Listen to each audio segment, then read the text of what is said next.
Et nous sommes de retour sur ce plateau pour la dernière partie de cette émission. Nous parlons toujours du Niger comme annoncé. Goïta et Traoré déploient des avions de combat et des hélicoptères à Niamey. Le Mali et le Burkina Faso ont décidé vendredi de déployer des avions de combat au Niger en soutien contre une éventuelle intervention de la CEDEAO. Un reportage diffusé à la télévision nationale nigérienne a souligné les efforts conjoints du Mali et du Burkina en soutien au Niger face au déploiement annoncé de la CEDEAO. Le Mali et le Burkina Faso ont joint l'acte à la parole en déployant des avions de guerre pour répondre à toute attaque contre le Niger, selon ce reportage qui indique qu'il s'agit d'avions de chasse Super Tucano, en tout cas. Ceux qui sont dans le domaine pourront se reconnaître. Mais du moins, c'est ce qui a été annoncé. Chose promise, chose due. Le Burkina et le Mali ont commencé leur déploiement. Pour le moment, c'est des avions de chasse et des hélicoptères pour soutenir le Niger face à l'intervention imminente, peut-être, de la CEDEAO, Gabin. Ouais, c'est ce que les Ivoiriens disent, c'est ça qu'on appelle garçon. Quand tu dis, il faut faire. Et ils ont pris la mesure. Ça montre à suffisance que ces gens-là ne prennent pas pour de la blague les histoires de la CEDEAO. Et ils se conforment, surtout à leur communiqué conjoint qu'ils avaient fait après le coup d'État du général Tiani et surtout après la menace de la CEDEAO. Donc aujourd'hui, c'est tout à fait normal s'ils traduisent en acte leurs engagements pris vis-à-vis des forces armées nigériennes. Et donc, on ne peut plus permettre à ce que les gens intimident pour rien ou bien attaquent pour rien un pays de la sous-région, un pays frère de la sous-région et ne rien faire surtout. On avait, je le dis toujours, on avait vu des pays en Afrique ici se faire attaquer et puis bon, les chefs d'État sont restés muets et d'autres même ont supporté les adversaires qui sont venus les attaquer. Mais aujourd'hui, ce n'est plus le cas.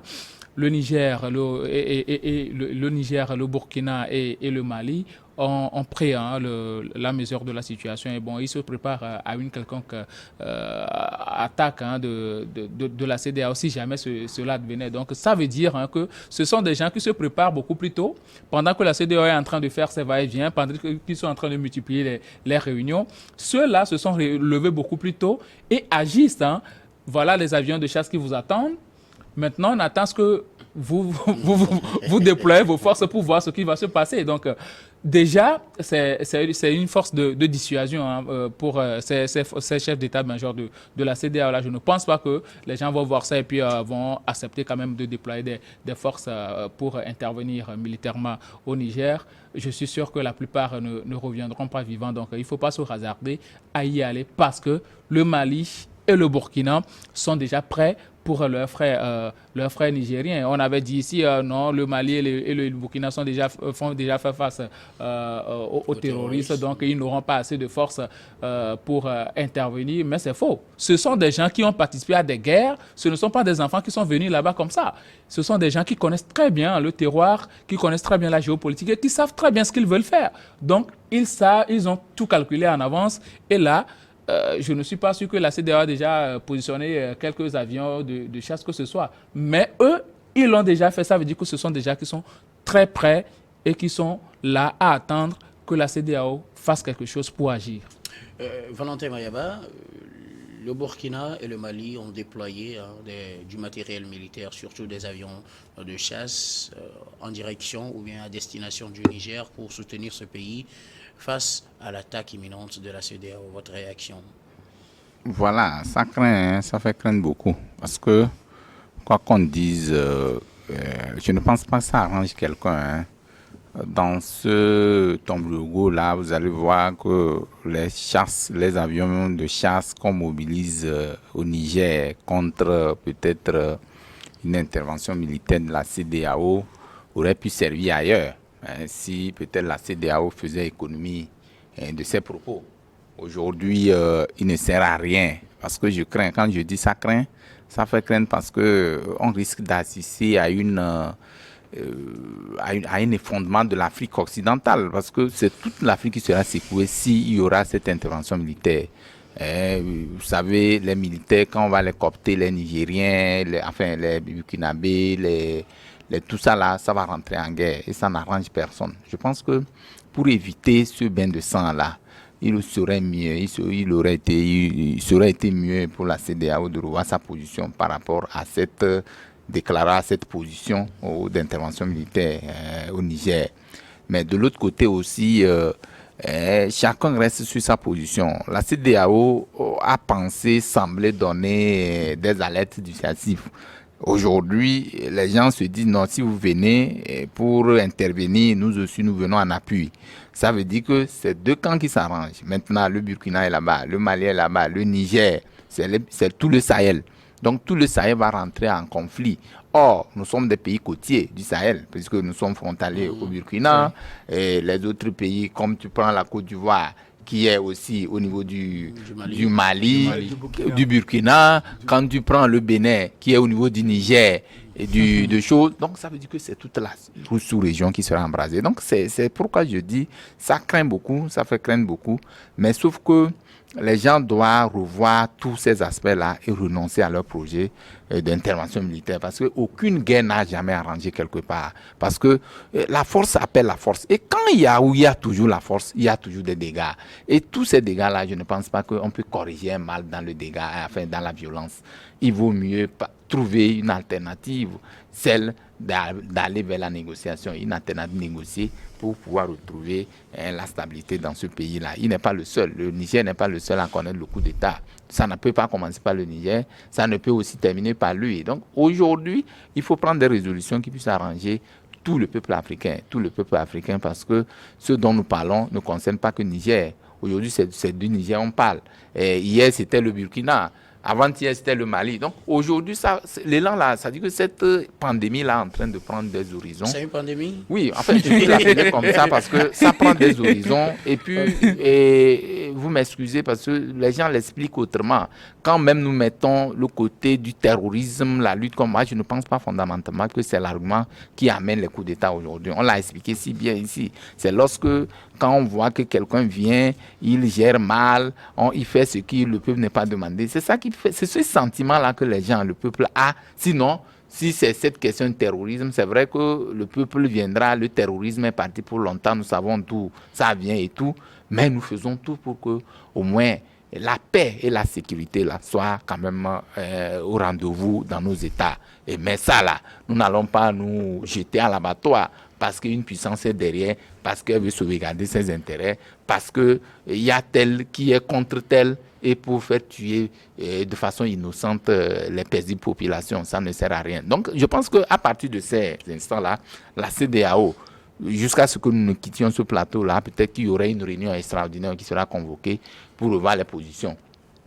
On n'a pas le choix, parce que quand vous prenez même les États-Unis dont nous parlons, les États-Unis aujourd'hui ont changé de position, parce qu'ils ont une position mitigée. Depuis que c'est intervenu, les États-Unis n'ont jamais appelé ce qui s'est passé au Niger comme un coup d'État. Ils n'ont jamais dit ça. Et récemment, ils ont nommé une ambassadrice qui bientôt va s'installer là-bas. Donc ça veut dire que c'est des situations aujourd'hui, les gens sont en train de prendre ça avec beaucoup de pincettes. Les intérêts sont au rendez-vous. C'est des enjeux de taille. Et nous devons faire tout en tant qu'Africains pour regarder nos frères de côté, en face, et ne pas se livrer à ce va-t-en-guerre qui va nous détruire pour rien. Et que quand il y a la déstabilisation, c'est ce que les gens ne comprennent pas. Lorsqu'il y a la déstabilisation, il y a l'insécurité, ça profite à l'ennemi. L'ennemi va s'infiltrer, comme le disait notre hymne national d'alors. Donc aujourd'hui, je pense que nous allons prendre des dispositions. La CEDEAO doit réfléchir, même s'il faut aller organiser des conférences. Parce que les gens qui parlent de la CEDEAO, les gens qui parlent de l'intervention militaire, tout ce monde-là sait et le sait toujours que la CEDEAO, si aujourd'hui elle a échoué dans beaucoup de situations, ce n'est pas ici elle va venir arranger quelque chose. De grâce, je crois, moi fermement, que la CEDEAO va quand même mettre de l'eau dans son vin pour une situation, pour un retour normal, une situation apaisée au Niger. Monsieur Claude Amblenou, c'est des avions de type Tucano qui sont envoyés au Niger de la part du Mali et du Burkina. Ils l'ont annoncé et ils le font. Pour le moment, c'est ce qui est annoncé. Peut-être qu'avec le temps, on verra d'autres ralliements au niveau de l'armement. On ne sait pas trop. Mais finalement, tout est fait prêt pour la guerre. Parce que la CEDEAO, dans sa réunion, lors de sa réunion de jeudi-vendredi, a annoncé qu'elle est prête aussi. Ah, voilà. Qu'elle a décidé du jour et que c'est juste le jour qui ne nous a pas été communiqué, mais que tout est fait prêt. Du côté du Niger, on se dit prêt, selon le discours du général Tchiani, on est prêt, mais que ce ne sera pas une balade de promenade, de santé. Voilà, le Mali et le Burkina qui avaient promis aussi soutenir, intervenir dans cette guerre, qui déjà mettent en position leurs armes. Oui, il est vrai que la dernière conclusion de la réunion de la CEDEAO à Accra stipulait que tout est fait prêt. Mais dans les 15 pays de la CEDEAO, aucune population n'a marqué son accord pour cette guerre avec un pays voisin et surtout membre de la CEDEAO. Et des institutions telles que le Parlement aussi ont dit niet. Par rapport aux instruments, aux avions de guerre, aux avions de chasse et aux hélicoptères positionnés sur le tarmac de l'aéroport de Niamey, ce n'est qu'une dissuasion. L'armée et la CEDEAO a dissuadé le Niger d'une intervention pour une intervention militaire.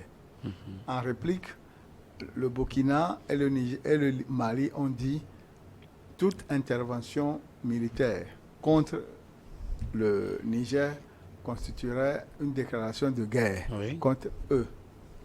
Et pour joindre à la parole, ils ont envoyé des avions et hélicoptères de combat au Niger.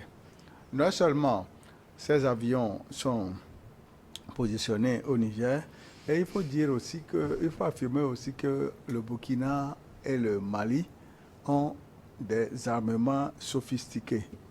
Surtout qu'ils ont bénéficié de nouveaux matériels tout récemment. De nouveaux matériels nord-coréens, chinois, russes. Oui.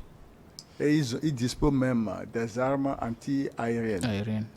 Ce qui veut dire que leurs déclarations ne sont pas à prendre à la légère. Mais tout compte fait, il n'y aura pas l'intervention pour qu'ils puissent intervenir. Vous y tenez toujours, il n'y aura pas d'intervention. Moi, je soutiens qu'il n'y aura pas d'intervention de la CEDEAO. Et je dis qu'avant de faire cette intervention, il faut la logistique. 1. Les avions, ils décolleront d'où? Pour atterrir où? Pour atterrir où? Pour bombarder et retourner où? Beaucoup de pays ont refusé qu'on exploite l'espace aérien. Et en dehors de ça, l'effectif à mettre à disposition. Le train, c'est-à-dire la compagnie ou bien le régiment qui doit donner le carburant, les munitions, les armes, les ambulances pour prendre les blessés et autres. Leur quartier général serait où? Dans un avion ou bien où? Tout ça en l'air. Tout ça, ce n'est pas déterminé. C'est pourquoi moi je dis la mise en place de cette logistique pour aller jusqu'au combat serait difficile. Mais c'est sur ça qu'ont tablé les chefs d'état-major de la CEDEAO jeudi et vendredi dernier. J'ai dit tantôt ici que en matière de combat, celui qui défend a plus d'avantages que celui qui envahit. Nous prenons le cas de l'Ukraine et de la Russie. L'Ukraine est là, la Russie est venue. Avec des drones, ils ont fait la colonne de plus de 60 km. Parce que c'est eux qui connaissent le terrain. Et en dehors de ça, le Niger combat des terroristes. Ça fait plusieurs années. Le Mali de même. Le Burkina de même. Et ils sont aguerris. Ceux qui disent que ces trois pays n'arrivent pas à venir à bout des terroristes ont raison. En même temps, ils ont tort. Parce que si les terroristes ils n'étaient qu'à eux seuls, ils seraient déjà vaincus s'il n'y avait pas d'appui extérieur. C'est ça. Donc, aujourd'hui, il est très clair que ces aéronefs posés sur le tarmac de Niamey, ils resteront et retourneront bredouilles parce qu'il n'y a pas de travail à faire. C'est le souhait. Alors, vous pensez aussi qu'on ne risque pas d'aller à une guerre? En tout cas, c'est ce qu'on souhaite, mais est-ce que c'est réaliste qu'on n'arrive pas à une guerre si on sait que quelques jours plus tôt, je veux dire jeudi et vendredi, avant même que la délégation, on annonce en tout cas l'envoi des armements du Burkina et du Mali. On sait que les chefs d'état-major de la CEDEAO ont fini leur réunion à Accra et qu'ils ont dit qu'ils sont fin prêts maintenant pour intervenir militairement au Niger et qu'ils n'attendent que le signal pour décoller ou bien pour partir attaquer, que tout est fait et qui ne vont pas communiquer sur la date. On a l'impression que maintenant tout le monde est prêt à aller en guerre. Le Niger s'est dit prêt, le Burkina et le Mali ont dit que attaquer le Niger, ce serait leur déclarer la guerre. Et pour matérialiser ce qu'ils ont dit, ils ont envoyé des avions de type Tucano, j'aime bien ce nom, au Niger. J'aime vraiment ce nom. Ouais. Ah, ok, d'accord. Je ne m'y connais pas du tout. Moi, vous savez, le doyen vient de dire quelque chose de très important. Logistiquement, la CEDEAO n'a pas les moyens de faire cette guerre. Sauf si cette CEDEAO compte sur un appui d'une puissance étrangère. Sinon, la CEDEAO en elle-même ne peut pas faire cette guerre contre le Niger, le Mali et le Burkina Faso. Et ensuite, la question que j'aimerais poser, c'est de savoir, depuis le début de cette crise, la France a fait évacuer ses ressortissants et les ressortissants occidentaux. Quel pays de cette Afrique occidentale-là vous avez vu faire rapatrier ces ressortissants qui sont au Niger? Il y a certains ressortissants ouest-africains qui ont pris le vol aussi avec les Français, qui se retrouvent actuellement en France aussi. Tu es sûr? Ouais. En tout cas, selon les informations. À moins qu'ils travaillent pour la France. Sauf que moi, j'ai des frères au Niger. Il y a beaucoup d'Ivoiriens au Niger. Il y a tellement... Toutes les nationalités se retrouvent au Niger.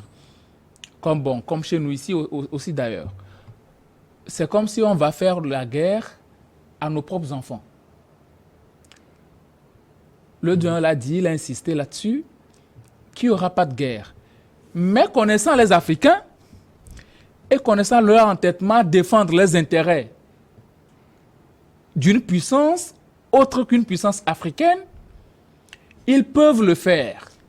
Parce que ceux-là, quand on leur propose quelque chose contre un fauteuil présidentiel, vous allez rester là pendant 10 ans, pendant 15 ans, ils sont capables de tout. Moi, je ne leur fais pas confiance. Mon souhait est qu'il n'y ait pas cette guerre, mais connaissant nos dirigeants et leur entêtement à tout vendre contre un fauteuil présidentiel, je peux risquer que ceux-là, s'ils ont l'appui d'une puissance étrangère, peuvent vouloir faire quelque chose. La CEDEAO en elle-même, je l'ai dit déjà, ils n'ont pas la capacité d'engager cette guerre. Mais on ne sait pas ce qu'il y a en dessous. On ne sait pas quelles propositions ils reçoivent. Parce qu'on sait très bien que cette CEDEAO est financée par une puissance occidentale. La dernière réunion qu'ils ont eue à Abuja, il y a eu tellement de représentants de pays occidentaux que même de pays africains. Alors, ça veut dire que c'est ceux-là qui prennent les décisions. Si ceux-là qui vous nourrissent vous disent, allez, faites la guerre, comme vous vous comportez comme des nègres de maison, vous allez le faire. La façon dont nous voyons les choses, de manière rationnelle, eux, ils ne le perçoivent pas comme ça. Ils agissent en tant que valets, en tant que serviteurs d'une puissance. Alors que c'est cette puissance-là qui finance la CEDEAO. C'est cette puissance-là qui a une base actuellement au Niger. Je ne suis pas sûr que le Togo a une base au Niger, le Bénin et autres ont une base au Niger. Mais la France, si. Les États-Unis, ils ont déjà pris leur position, ils ne sont pas pour une intervention militaire. Mais la France, dès le début de cette crise, ils ont convoqué, Conseil de défense. Oui.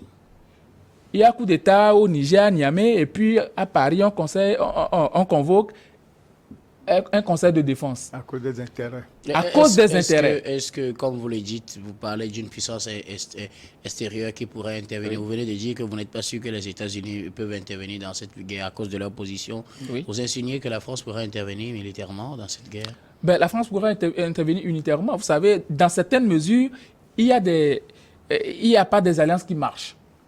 Les États-Unis, ils sont là pour leurs intérêts. Si la France, pour ses propres intérêts, veut agir autrement, les États-Unis, qu'est-ce qu'ils vont dire? agissez, tant que vous ne touchez pas à mes intérêts, il n'y a pas de problème. Parce qu'on sait très bien que ce sont les mêmes qui se retrouvent au Conseil de sécurité et autres là. Donc, il y a toujours des passerelles de discussion entre ces puissances. Tant que tu ne touches pas à l'intérêt de l'autre, il n'y a pas de problème. Parce que nous, les Africains, pour ces puissances-là, on ne compte pas. On n'existe pas. Notre vie n'est pas importante. Vous voyez un peu? Donc, sincèrement, c'est à nos chefs d'État de réfléchir, de penser aux populations qui sont en train de diriger, au lieu de tout le temps s'accrocher au fauteuil présidentiel contre des promesses. On sait très bien qu'ici en Afrique, surtout en Afrique occidentale francophone, quand on vote pour toi, les présidents cherchent toujours l'onction de l'Élysée avant d'être à l'aise. Tant que l'Élysée n'a pas adressé une lettre de félicitations, ils sont là, ils sont en train de roucouler dans leur chambre. Mais dès qu'on envoie une lettre de félicitations, ils sont contents, ils sont heureux parce qu'ils ont maintenant la bénédiction de leur chef. Merci beaucoup. Gabin, risque-t-on d'avoir une intervention militaire française? Non, la France ne va pas intervenir directement. Si la France veut intervenir, elle pourrait mettre à la disposition de la CEDEAO les moyens. Mais c'est entre parenthèses. Ben, je voudrais porter une rectification. J'avais dit tantôt que l'avion Tucano était italien, c'est faux. Je me suis trompé, c'est d'origine brésilienne, fabriqué par la société Embraer. Ok. Comme je le disais, moi je ne m'y connais pas en armement. Donc, j'aime bien le nom Super Tucano. Mayaba, finalement, des deux côtés, on semble être prêt pour la guerre. Risque-t-on d'aller à une nouvelle guerre en Afrique de l'Ouest ou du moins en Afrique? Non, personne n'est prêt pour la guerre. En fait, des deux même. Mais le général Tchani a dit qu'ils sont prêts. Oui, bon, en fait, qui provoque? Oui, en fait, le problème, quand vous dites les deux sont prêts, c'est-à-dire qui provoque qui? C'est là la question. C'est-à-dire que je suis resté dans ma maison. Quand vous venez, ça veut dire que moi, je suis chez moi. Mais je me prépare quand tu dis. C'est pourquoi je dis la CEDEAO est dans une position de dissuasion. C'est-à-dire qu'actuellement même, on parle d'une force en attente. Est-ce que vous connaissez les pays qui ont déjà affecté ces forces-là? Il n'y en a pas encore. C'est de ça qu'ils ont discuté jeudi. Oui, mais est-ce que vous connaissez? Voilà, il n'y en a pas. C'est de ça qu'il s'agit. Peut-être que c'est fait et qu'ils ne nous le disent pas. Non, tant que ce n'est pas dit, c'est que ce n'est pas fait. C'est ce que ça veut dire. Non, il faut considérer ça comme ça. Donc, ils sont toujours dans cette position-là. Donc, aucun pays, comme je le dis, on a dit ici, les parlements on statue là-dessus. Il y a des procédures avant qu'un pays comme souverain ne puisse rentrer en guerre contre un autre. Il y a des procédures. Bien qu'étant appartenant à une organisation sous-régionale, il y a des procédures pour quand même qu'un pays puisse donner ou puisse affecter ses forces à une organisation internationale ou nationale ou sous-régionale. Donc, je pense qu'aujourd'hui, avec des positions très tranchées comme ça, la CEDEAO, un matin, va peut-être reconvoquer ou convoquer encore une fois de plus une réunion extraordinaire pour réfléchir sur la façon dont il faut atténuer les positions pour que ça puisse arranger la sous-région. Bon, c'est vrai, je vois très, très agité. Comment Ouattara dans sa position, il dit non, qu'il a les moyens. Déjà lui dit que si c'est les moyens, il en a. Bon, on attend de voir si c'est lui seul qui va intimer l'ordre à la CEDEAO de pouvoir intervenir militairement. C'est vrai que la décision... Oui, voilà. Mais c'est lui qui avait lu le communiqué de sortie de... Ça ne veut pas dire qu'il est le président. Non, en fait, je ne sais pas pourquoi il avait lu. Ça aussi, c'est... Voilà. Donc, ce qu'il voulait dire, il a dit. Et le jour, même la lecture, vous l'avez vu comment il a dit. Il dit non, ce n'est pas seulement lui, Ouattara. Il a cité les chefs d'État qui étaient pour. Donc, cela voudrait dire aujourd'hui qu'il y a déjà une division au sein de cette CEDEAO-là. Donc, à un moment donné, ça ne peut pas rester comme ça pour qu'on dise non, le Togo ne va pas amener ses hommes. Et il y a le Sénégal qui va amener, l'autre ne va pas amener. Et puis, ça va créer une situation monstrueuse. Je pense qu'il est intéressant. Quand vous dites que tous les deux sont prêts, c'est un qui dit être prêt, mais qui n'est pas prêt. L'autre est chez lui. Donc, moi, je ne pense pas que cette question-là, personne ne va le souhaiter. Même les puissances qui sont en train de s'agiter autour ne vont pas souhaiter qu'il y ait une guerre au Niger. À mon avis, c'est un souhait. Mais s'il advenait que la CEDEAO maintient toujours sa position d'intervention militaire, je pense que ce serait un carnage. Et ça ne va pas arranger notre État. Je vais donner un exemple. En 1968, le président Idi Amin a adressé la Tanzanie. En réponse, l'armée tanzanienne est rentré en Ouganda et a provoqué la chute du président qui est parti en exil. Dans le cas d'espèce, si la Côte d'Ivoire, par exemple, a mobilisé des gens pour attaquer le Niger, ce sera au nom de la CEDEAO, pas que la Côte d'Ivoire n'a rien à... Et que le Mali et le Burkina, qui sont à ses frontières, attaquent la Côte d'Ivoire. C'est fini pour... En soutien au Niger. C'est fini pour Ouattara. On va faire quoi? Non, je voudrais dire que quand ils ont déclaré que une attaque militaire contre le Niger sera une déclaration de guerre et va rendre la sous-région invivable, c'est possible que ça se dégénère. Ah oui. Le mieux, notre pays, le Togo, même sous le feu général Gnassingbé Adema, on prône la paix. Oui. S'il faut Gnassingbé aujourd'hui a pris les taureaux par les cordes pour mettre l'essentiel pour que la délégation soit reçue au Niger, moi, je ne peux que lui jeter des fleurs. Parce que nous ne pourrons pas parler de paix dans notre pays et vouloir la guerre dans un autre pays. Merci. Ce n'est pas bien pour notre idéal. Je reste avec vous pour vos derniers mots. Nous sommes pratiquement à la fin de cette émission. Oui. Vos derniers mots sur tout le débat? Oui, je pense que le Niger, le samedi prochain, fera un mois que le coup d'État a été perpétré, que M. Bazoum est sous bonne garde. Mais les tractations, à mon point de vue, ne donneront rien. Le général Tiani va garder le cap et va diriger la transition, compte tenu de son planning évoqué le samedi. Gabin Adjaro, nous sommes à la fin de cette émission. Vos derniers mots? Oui, j'aimerais adresser un message au général Tiani de diriger pour l'intérêt supérieur du peuple nigérien et surtout aux Nigériens de tenir ferme dans leur idéal de défendre leur pays coûte que coûte. Et un message aussi au ministre Kokoroko. Vous savez qu'il y a certains établissements scolaires qui ont été fermés. Donc les établissements privés dans les localités là profitent pour augmenter les frais scolaires d'une manière anarchique. Des frais scolaires qui étaient de 65 000 sont montés jusqu'à 90 000 francs. Je ne sais pas les parents qui, jusque-là, n'ont pas vu leur salaire augmenter, vont faire pour payer. Donc, il faudrait que le ministre des enseignements primaires et secondaires, de l'artisanat, arrive à régulariser ce secteur-là pour qu'on puisse faire bien la rentrée. Merci beaucoup à vous, Gabin. Dernier mot, Valentin Mayaba. Oui, en fait, par rapport à la situation au Niger, le souhait de tout le monde, nous prenons la paix.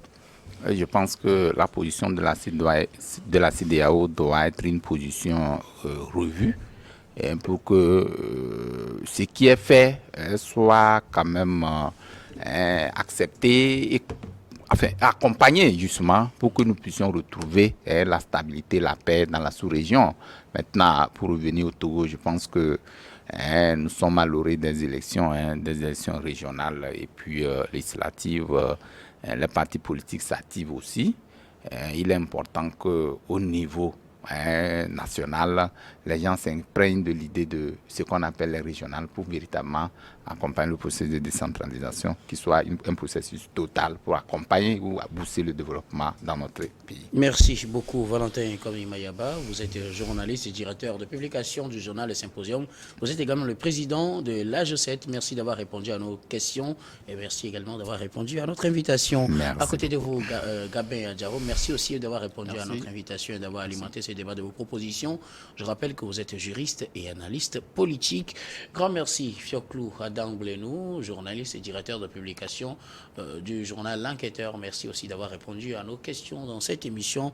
Merci à vous, très chers téléspectateurs, d'avoir été des nôtres. Je vous donne rendez-vous demain pour un autre numéro de Regard Croisé. Pour celui-ci, c'est donc la fin.